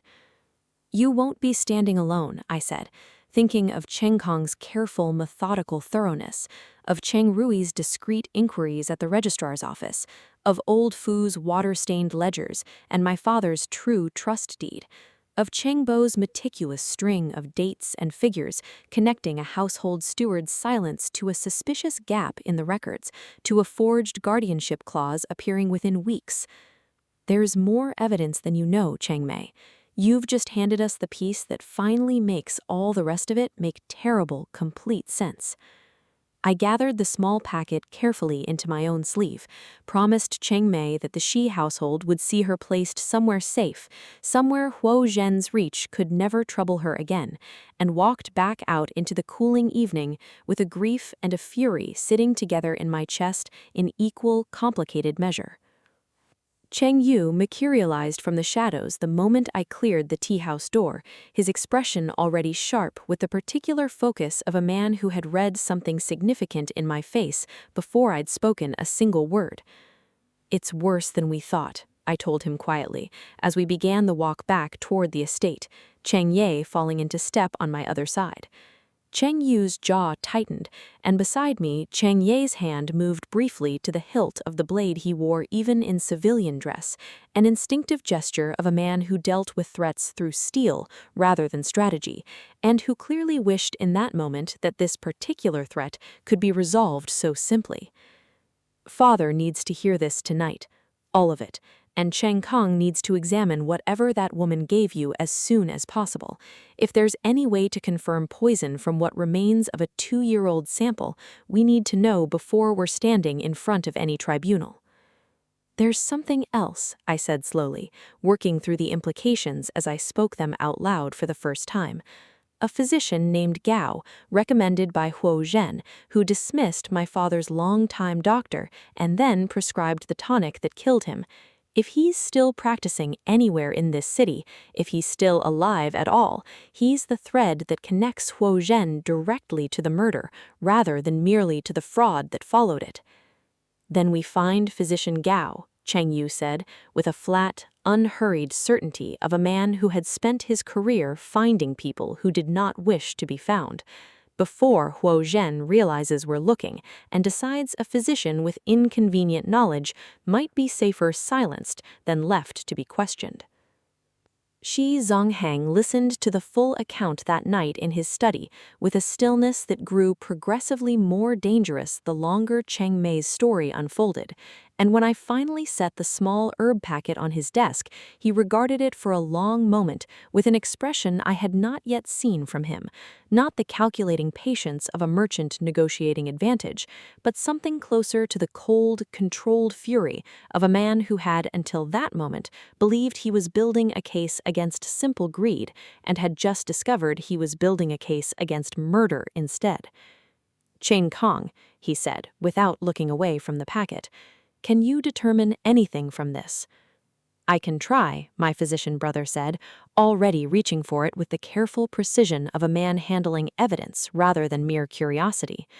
2 years is a long time for organic compounds to remain stable, but certain poisons leave signatures that persist longer than most, particularly if whoever administered it favored a slow, cumulative dose over a quick one, which the pattern Cheng Mei describes strongly suggests.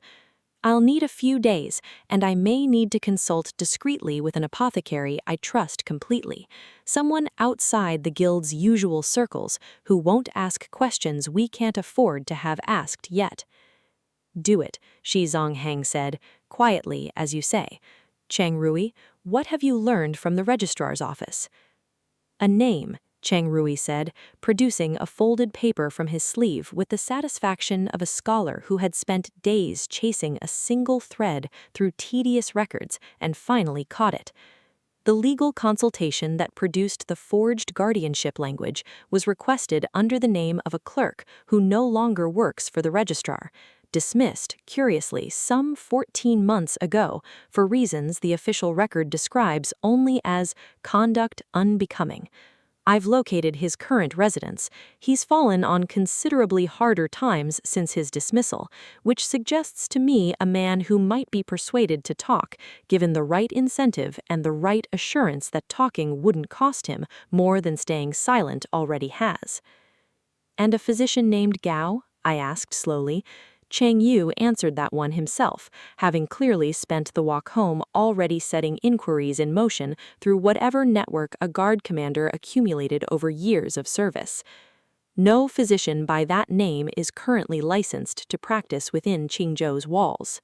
Which means either he never held proper guild licensing to begin with, entirely possible if Huozhen simply needed a man willing to administer poison under the guise of medicine and didn't particularly care whether he held legitimate credentials, or he left the city some time after your father's death and hasn't returned under that name since. I have men making inquiries in the surrounding towns. If he's still alive, we'll find him. Xie Zhongheng rose from his desk and moved to the window, looking out over the dark courtyard with his hands folded behind his back, and when he spoke again, his voice carried a weight I had not heard from him before. Grief and fury and something almost like guilt tangled together. I have spent 30 years building trade relationships across 3 provinces, he said quietly. I have negotiated with men I knew to be dishonest, extended credit to households I suspected of poor judgment, forgiven debts from merchants who'd made honest mistakes that ruined them through no true fault of their own.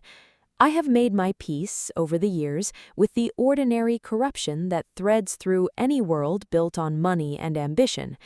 He turned back to face us, and the expression on his face was one I would remember for a very long time afterward, the particular controlled rage of a man who rarely allowed himself to feel anything so unguarded, choosing, deliberately, to let it show now.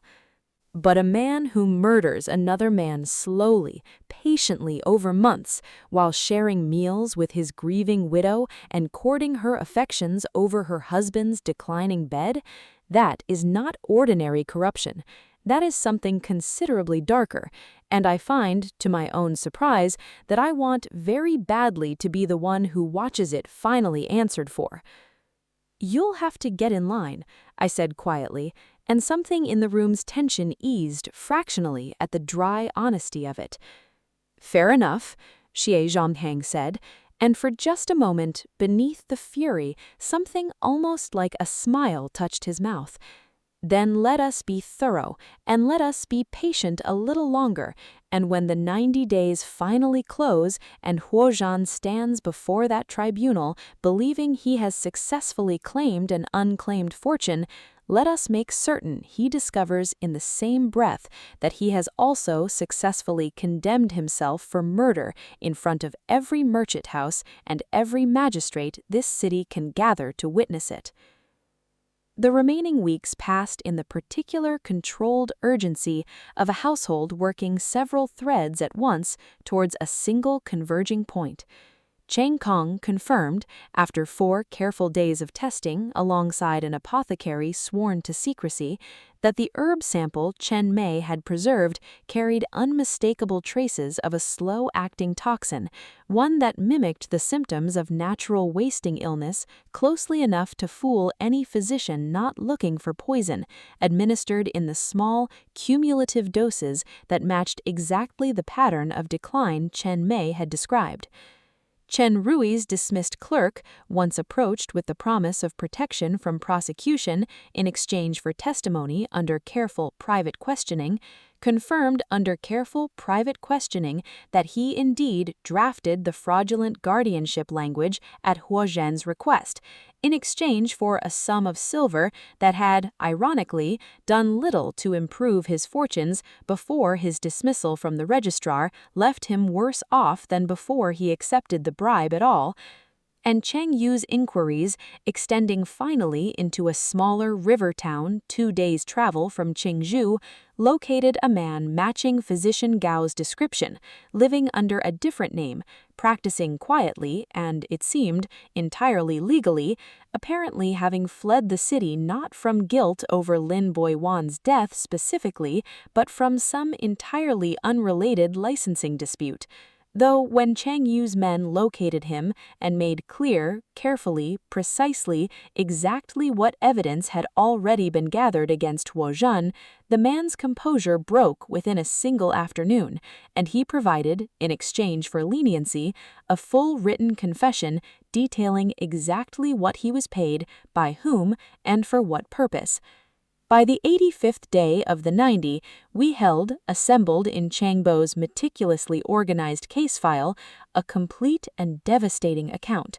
Forged guardianship documents contradicting a sealed original trust deed, 2 years of systematic embezzlement documented in Fu Man's ledgers, a dismissed clerk's testimony confirming the fraud's origin, a poisoned physician's confession confirming the murder, Chen Mei's first-hand account of the tonic's administration, and waiting quietly at the center of it all, a daughter believed dead who had, in fact, simply been waiting, patiently, deliberately, exactly as Xie Zhangheng had planned from the first night, for the moment her supposed guardian would stand before the merchant guild and claim publicly, under oath, an inheritance that had never once in any true sense belonged to him.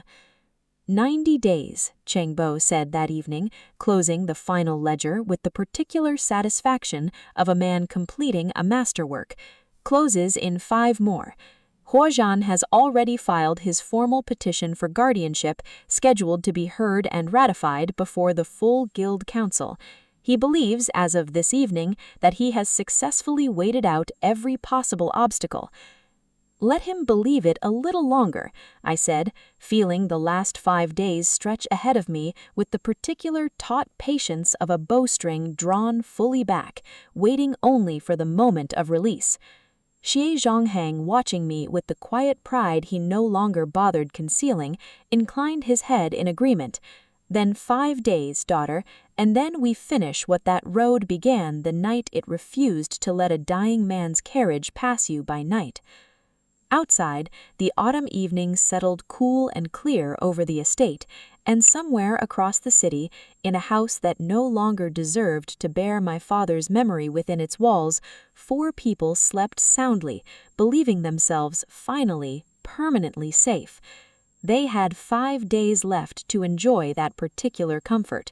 I intended to make certain they remembered, for whatever remained of their diminished lives, exactly how it felt to lose it.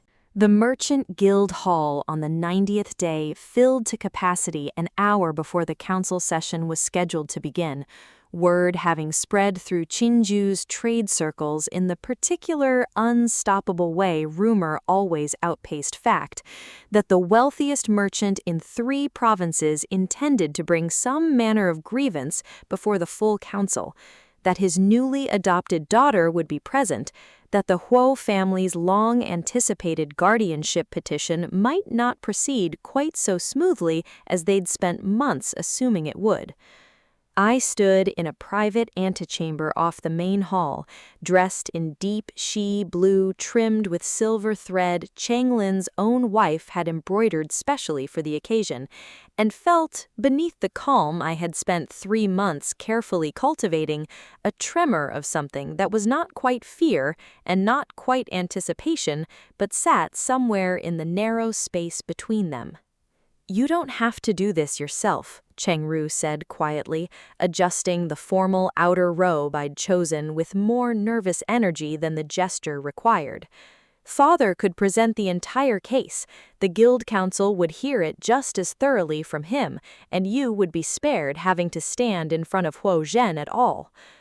"I know. But I promised myself the night they left me in that ditch that whoever ended this would be me, not soldiers, not magistrates, not even father, however much I love him for offering. I met my second brother's eyes and found in them the particular steady patience that had, over these past months, made him one of the people I trusted most completely in this new life. I need them to look at my face when it happens, Cheng-Ru.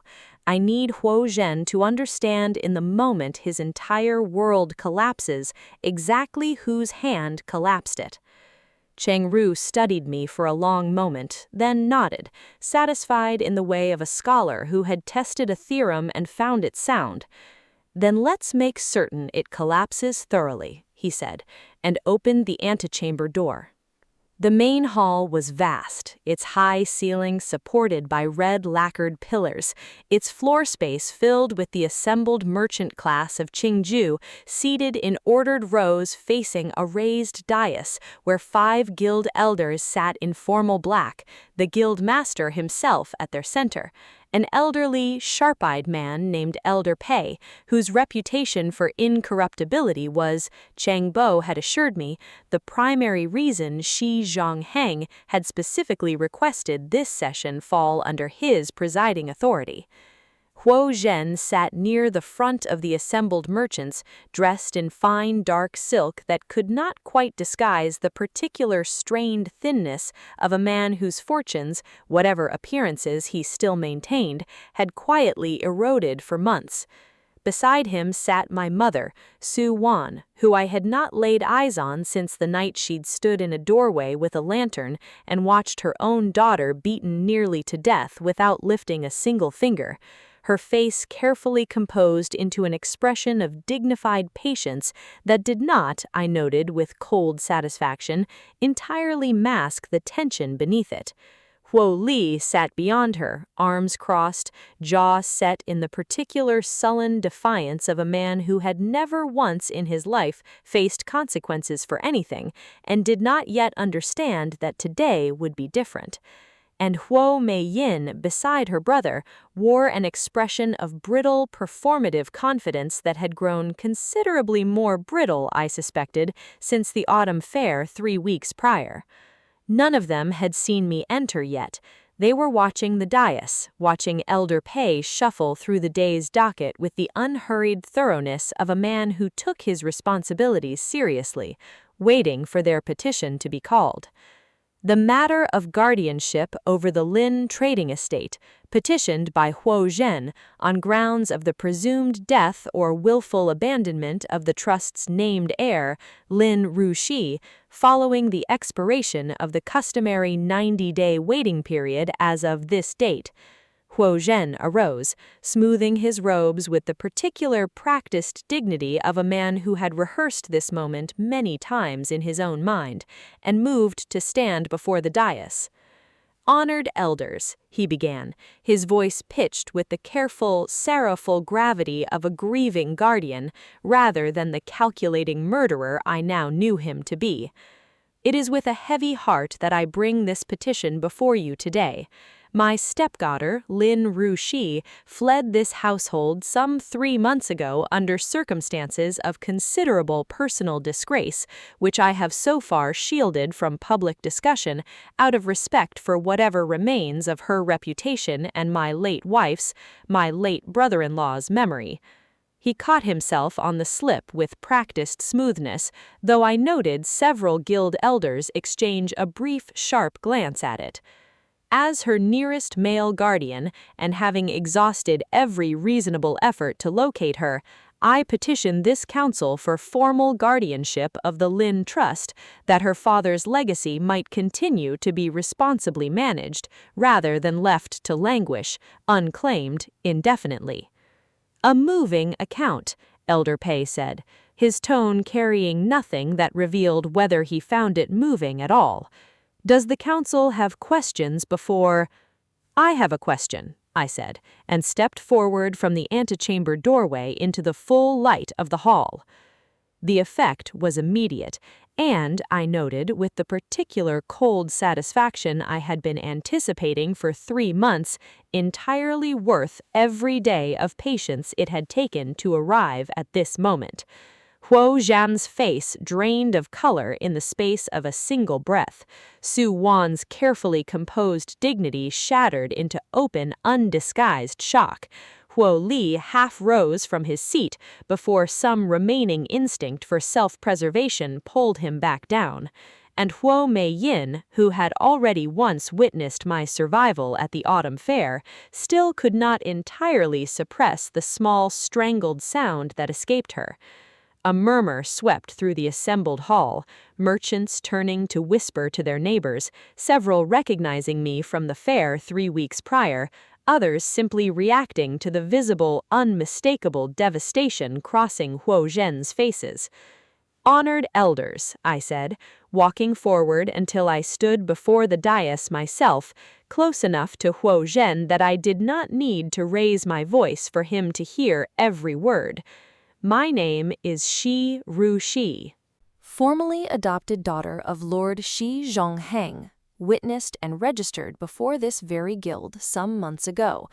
Before that, I was known as Lin Ruoxi, daughter of the late Lin Bo Yuan, heir to the trust currently under petition. I let my gaze move deliberately, unhurriedly across each of the 4 faces watching me with expressions ranging from horror to fury. I did not flee this household in disgrace 3 months ago, honored elders. I was beaten nearly to death by my stepbrother on the direct orders of my stepfather, with my mother's full knowledge and consent, and left on a roadside to die 3 li outside this city's walls, 1 day before my 16th birthday, the day this very trust would have opened under my rightful claim. The hall's murmur rose sharply into something closer to uproar, and Elder Pei's gavel struck twice, sharp and commanding, restoring a tense, expectant silence. "These are serious accusations," Elder Pei said, his sharp eyes moving between me and Huo Zhen with the particular weighing patience of a man who had presided over enough disputes to recognize when one carried the weight of genuine truth beneath it. "Do you have evidence to support them, or do we have simply the word of a young woman against her family's account?" "I have considerably more than my word, honored elder," I said, and turned to Cheng Bo, waiting at the edge of the hall with a carefully organized stack of documents that represented 3 months of relentless, meticulous work. "May I present it?" "Proceed," Elder Pei said. What followed took the better part of an hour, and I watched throughout every minute of it the particular slow, public unraveling of a man who had believed his crimes buried deeply enough to never see daylight again. Cheng Bo presented first the true trust deed, sealed with my father's personal chop, bearing no guardianship clause whatsoever, set directly beside the fraudulent version Huo Zhen had submitted to the registrar, the discrepancy in language plain even to eyes untrained in legal document review. A murmur of recognition moved through the assembled merchants, several of whom, I noted, were guild members who had personally witnessed my father's original will sealed years before. Cheng Ri followed with the dismissed clerk's sworn testimony, read out loud before the full council, detailing exactly how the fraudulent guardianship language had been drafted at Huo Zhen's request in exchange for silver, testimony corroborated chillingly by Cheng Bo's meticulous ledger work showing the exact payment recorded disguised in Huo Zhen's own household accounts as an unrelated business expense. Then came Old Fu, called forward from where he'd been waiting quietly among the assembled witnesses, his old voice steady despite its trembling, as he confirmed before the full council everything he'd told me weeks before in that side room.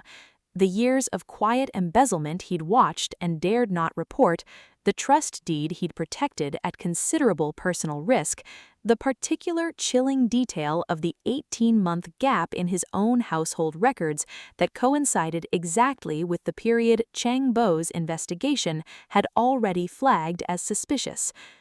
"This is character assassination," Huo Zhen finally managed, his voice rising with the particular desperate volume of a man watching his careful story collapse faster than he could patch it. "We have not finished, Master Huo," I said quietly, and something in my tone, the particular controlled stillness I had learned over these months, was considerably more devastating than any raised voice could ever be, seemed to unsettle him more thoroughly than the evidence itself had. I nodded to Cheng Kang, who stepped forward with the small, worn herb packet Chen Mei had carried for 2 years, and with it, the written report he and his trusted apothecary colleague had prepared, detailing in careful clinical language exactly what the sample contained and what its cumulative effects would produce in a man administered small doses over several months. My father did not die of natural wasting illness. He was poisoned, slowly, deliberately, over the course of 3 months by a physician recommended to my father's household by Huo Zhen himself, a physician who dismissed my father's longtime, trusted doctor under suspicious circumstances shortly before beginning his fatal course of treatment. The uproar that followed this revelation could not be quieted by Elder Pei's gavel alone, and it took several long, tense minutes before order returned sufficiently for the final piece of evidence to be presented, Physician Gao's own written confession read out loud by Chang Yu with the flat, controlled fury of a man who had personally overseen its extraction, detailing exactly what he had been paid, by whom, and for precisely what deadly purpose. I watched Huo Zhen's face throughout every word of it, watched the last vestiges of his careful composure crack entirely, watched him look, finally, desperately, towards Su Wan, my mother, as though seeking some form of rescue or reassurance she was entirely unable to provide, her own face frozen in an expression that mixed horror and dawning, sickening realization. "You told me it was illness," she said, so quietly I nearly did not hear it, but the hall had grown quiet enough by then that her words carried regardless, and I saw, with a complicated grief that I had not expected to feel for a woman who had watched me nearly die without protest, that whatever else my mother is guilty of, she had genuinely not known until this precise moment the full depth of the man she had remarried. "Su Wan," Elder Pei said, his voice carrying the particular grave formality of a man about to render judgment. "Were you aware prior to today of the circumstances of Lin Bo Yuan's death?" "No," she said, and something in her raw devastation of her voice made even Cheng Ri, standing beside me, exchange a brief glance of surprised reconsideration. "No, honored elder, I swear before every ancestor of both houses, I did not know he was murdered. I truly believed the illness was natural. I would never have—" She broke entirely, and for a moment, watching her, I remembered, distantly, the mother who had once, in a life so far removed from this one, it felt almost like fiction, brushed a much younger Lin Roxi's hair before bed, and hummed old lullabies with genuine tenderness. "But you knew," I said, my own voice steadier than I expected, "exactly what happened 3 months ago, on the road outside this city. You stood in the doorway with a lantern and watched your own son beat your own daughter nearly to death, and you did not move to stop him, and you did not raise any alarm afterward, and you helped construct the story that I had fled in disgrace rather than tell a single soul the truth of what had actually happened to me." I let that sit in the silence of the hall, let every witness present understand the full weight of what I was describing. "Whatever you did or did not know about my father's death, Mother, you knew everything about what was done to me, and you chose your new husband's comfort over your own daughter's life. That choice belongs entirely to you, and I do not intend to let it go unanswered simply because you're horrified now to learn the full extent of the man you made that choice for." The hall had gone utterly silent. the particular hush of an audience witnessing something they understood instinctively they would be describing to others for years afterward. Elder Pei allowed the silence to stretch a long moment before speaking again, his voice carrying the full formal weight of guild law. The evidence presented today is extensive, thorough, and, in this council's judgment, entirely conclusive, he said. Huo Zhen, this council finds you guilty of fraudulent guardianship petition, systematic embezzlement of trust assets over a period exceeding 2 years, and conspiracy in the murder of Lin Boiwan. These findings exceed this guild's civil jurisdiction. You will be remanded immediately to the district magistrate for criminal prosecution, where the charge of murder, given the evidence presented, is likely to carry the maximum penalty this dynasty's law provides. Huo Zhen's legs seemed to give out beneath him, and he sank back into his seat with the particular boneless collapse of a man who understood, finally and completely, that no amount of silver or careful storytelling could rescue him from what was coming. Huo Lie, Elder Pei continued, his gaze moving to the stepbrother who had gone visibly pale beside his father. You stand accused, by Xie Roxi's testimony and corroborated by physical evidence of injuries documented by physician Xie Chengkang at the time of her rescue, of the direct assault that nearly took her life. This charge also exceeds civil jurisdiction and will be remanded to the magistrate alongside your father's. Huo Mei Yin, Elder Pei said, and my stepsister flinched visibly at the sound of her own name. This council has received, in addition to today's testimony, documentation from the Guild's Trade Oversight Office confirming that Jade Orchard House's cosmetics licensing was filed using capital drawn directly from the fraudulently claimed Lin Trust assets. Assets this council has now determined were never legally available for your family's use. Your trade license is hereby revoked, effective immediately, and any remaining assets traceable to the fraudulent estate are to be seized as part of the restitution owed to the rightful heir. Huo Mei Yin made a small, strangled sound, and I watched with an emotion considerably more complicated than the pure satisfaction I had imagined feeling 3 months ago, the last remaining vestige of the life she'd built on stolen foundations crumble in front of the entire merchant class of Qingshao.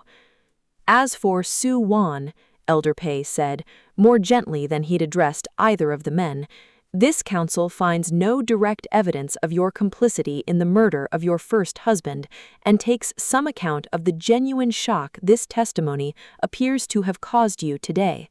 However, your documented failure to intervene in or report the assault against your daughter and your active participation in constructing a false account of her disappearance constitute clear civil violations of familial duty under guild-recognized law.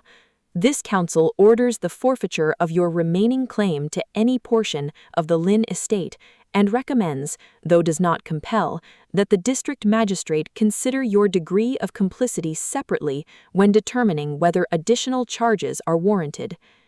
My mother did not protest the judgment. She simply sat, very still, tears tracking silently down a face that had gone entirely gray. And for a moment, watching her, I felt something that was not forgiveness. I did not think I would ever manage forgiveness, not fully. Not for a woman who had watched me nearly die without lifting a hand, but was perhaps something adjacent to a complicated, unwilling grief for the mother she might have been in some other version of this story if she had chosen differently on a single terrible night 3 months ago. This council further orders, Elder Pei said, turning finally to address the full hall, that the Lin trading estate, in its entirety, be restored immediately and without further condition to Xie Roxi, formerly Lin Roxi, as the sole rightful heir named in the original, properly sealed trust deed presented as evidence today. This restoration includes all assets, properties, and trade licenses originally belonging to the Lin family, less those already dissipated through the defendant's fraudulent management, for which the district magistrate's criminal proceedings will determine appropriate additional restitution. The gavel struck a final time, and the hall erupted into a roar of conversation that Elder Pei didn't bother trying to quiet, merchants turning to their neighbors with the particular electric energy of witnesses who understood they had just watched history, or at least considerable scandal, unfold before them. I stood still at the center of it all, watching guild guards move forward to take Huo Zhen and Huo Lie into custody, watching Huo Mei Yin sink into her seat with her carefully constructed world in ruins around her, watching my mother sit alone, entirely alone now, in the wreckage of every choice she had made since a lantern-lit doorway 3 months before. Xie Zhengheng found me a few minutes later, his hand settling on my shoulder with the particular steady warmth that over these past months had become one of the great unexpected comforts of my strange new life. "It's done," he said quietly. It's done, I agreed, and found, to my own surprise, that the fury I had carried for 3 months had not vanished entirely. It would take considerably longer than a single tribunal for that to fully heal, but had settled, finally, into something quieter and more sustainable, something closer to peace than I had expected revenge to actually feel like once achieved. The months that followed brought their own particular reckonings, slower and less dramatic than the tribunal itself, but no less thorough. Huo Zhen's criminal trial before the district magistrate concluded 6 weeks later with a sentence of execution for premeditated murder, a verdict I attended at Xie Zhengheng's quiet, careful insistence that I owed myself the closure of seeing it through to its true end, though I found, standing in that austere courtroom watching a broken man hear his own death sentence read aloud, that I felt considerably less triumph in the moment than I had once imagined I would, and considerably more simple, exhausted relief that it was finally, truly over. Huo Lie received a sentence of lifelong hard labor in the northern mining provinces, his youth the only factor that spared him his father's fate, though Chang Yu, who had personally overseen the transport arrangements, assured me the labor camps assigned to violent offenders were no gentler punishment for the difference. Su Wan was permitted, in the end, to retire quietly to a distant provincial convent, stripped of every claim to wealth or status she had once possessed, living out what remained of her years in a simplicity that felt to me like a fitting if imperfect justice for a woman who chose silence when courage was required of her. She wrote to me once, some months later, a letter I did not answer, filled with apologies that arrived, as apologies from people who have lost everything so often do, considerably too late to mean what they might once have meant. Huo Mei Yin fared in some ways the most visibly pitiable of all 4, stripped of her trade license, her stolen capital seized, her reputation permanently ruined among a merchant class that had witnessed her public unmasking. She found herself, within a year, reduced to considerably humbler circumstances than the crimson silk and casual cruelty she'd once worn so easily. Bai Huafeng, meanwhile, flourished beyond even Chang Bo's most optimistic revised projections. Its reputation for quality and its now famous origin story, the abandoned heir who built an empire from nothing while waiting patiently for justice, becoming, in its own right, the kind of tale that sold product more effectively than any advertisement Chang Bo could have devised. It was nearly 2 years later, on a bright spring afternoon, when Bai Huafeng had grown into a trade house with its own guild seat and a reputation that reached the imperial capital itself, that a message arrived at the estate gate from a woman claiming to be my former mother, requesting, with what the servant who delivered it described as considerable, desperate humility, a brief audience. I sat with the request for a long moment in the private study that had once been Xie Zhangheng's alone and had, over 2 years, become as much mine as anyone's, and found, examining my own feelings with the same careful precision I'd once applied to cosmetic formulas, that I felt no anger left at all, only a quiet, settled certainty about what my answer needed to be. "She wants forgiveness," Chengji said, reading over my shoulder with the particular unguarded bluntness he'd never entirely outgrown, even at 18. "Probably both," I agreed. "Will you see her?" I thought of a lantern in a doorway, of a woman who chose silence over her own daughter's life, of 2 years spent building something entirely new out of the wreckage that choice had left behind, of 7 brothers and a father who had given me freely and without condition everything the family I was born into had tried to take by violence.